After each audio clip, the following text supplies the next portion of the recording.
గణేష్ ఉత్సవాలు, గణేశోత్సవ్ ఇప్పుడు Maharashtra state festival.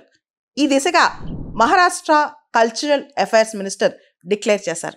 అసలు గణేష్ ఉత్సవాలు, సార్వజనిక గణేష్ ఉత్సవాలు అనేవి మహారాష్ట్రలో 1893లోనే లోకమాన్య బాల గంగాధర్ తిలక్ స్టార్ట్ చేశారు.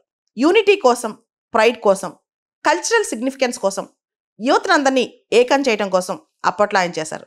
అప్పట్లో తిలక్ గారు శివాజీ ఫెస్టివల్స్, గణేష్ ఫెస్టివల్స్ చాలా గ్రాండ్గా సెలబ్రేట్ చేపించేవాళ్ళు. పూనా, ముంబై ఇలాంటి ప్లేస్లో ఇవి చాలా అద్భుతంగా సెలబ్రేట్ అవుతాయి. గణేష్ ఫెస్టివల్ అయితే అక్కడ చాలా గొప్పగా, అంటే కనుల విందగా సెలబ్రేట్ చేసుకుంటారు. అది ఒక కల్చర్, ప్రైడ్, ఐడెంటిటీ గుర్తు అనమాట. అయితే ఈ మధ్య చాలామంది రకరకాల పిటిషన్స్ కోర్టులో వేస్తున్నారు. వాటన్నిటికీ ఒక క్లారిటీ ఇద్దాం అనుకుంటున్నాం అని చెప్పి Maharashtra cultural minister Ganesh Utsav Maharashtra state festival అని చెప్పి డిక్లేర్ చేశారనమాట. దీనికి సంబంధించి 1893 నుంచి, అంటే దాదాపు 125 సంవత్సరాల కదున్న గణేష్ ఉత్సవాలు అక్కడ అంటే సార్వజనికంగా అందరూ కలిసి చేసుకుంటారనమాట.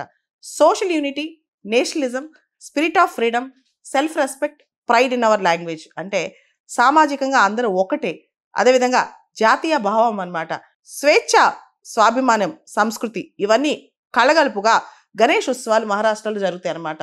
ఈ కల్చరల్ లెగసీ అనేది కాపాడుకోవడం అందరి బాధ్యత. ఇప్పటి వరకు కూడా ప్లాస్టర్ ఆఫ్ ప్యారిస్తో తయారు చేసిన గణేష్ ఐడియల్స్ తయారు చేసేవాళ్ళు.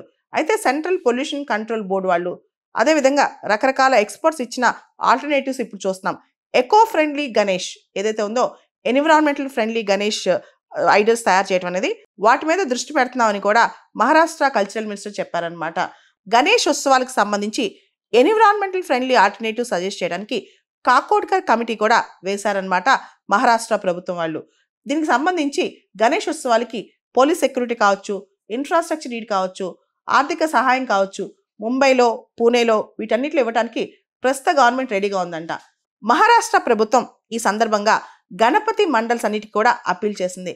ఏదైతే ఫెస్టివల్ థీమ్స్ ఉంటాయో, గణపతి ఫెస్టివల్కి థీమ్ ఉంటుందో దానిలో ఆపరేషన్ సింధూర్, ఆర్మ్డ్ ఫోర్సెస్ వాళ్ళ యొక్క త్యాగాలు, వీటికి సంబంధించిన అంశాలు ప్రజలకు తెలిసే విధంగా ఆ థీమ్స్ తయారు చేయమని కూడా గవర్నమెంట్ రిక్వెస్ట్ చేస్తుందన్నమాట. మహారాష్ట్రలోనే కాదు, దేశంలో అనేక రాష్ట్రాల్లో రకరకాల స్టేట్ ఫెస్టివల్స్ ఉంటాయి. ఉదాహరణకి ఆంధ్రప్రదేశ్లో ఉగాది, అస్సాంలో బిహు, బీహార్లో ఛాత్ పూజ, గుజరాత్లో నవరాత్రి, హర్యానాలో బైశాఖి, కర్ణాటకలో మైసూర్ దసరా, కేరళలో ఓనం, తెలంగాణలో బతుకమ్మ బోనాలు, త్రిపురలో కార్చి పూజ, తమిళనాడులో పొంగల్, ఇలా స్టేట్ ఫెస్టివల్స్ ఉంటాయన్నమాట.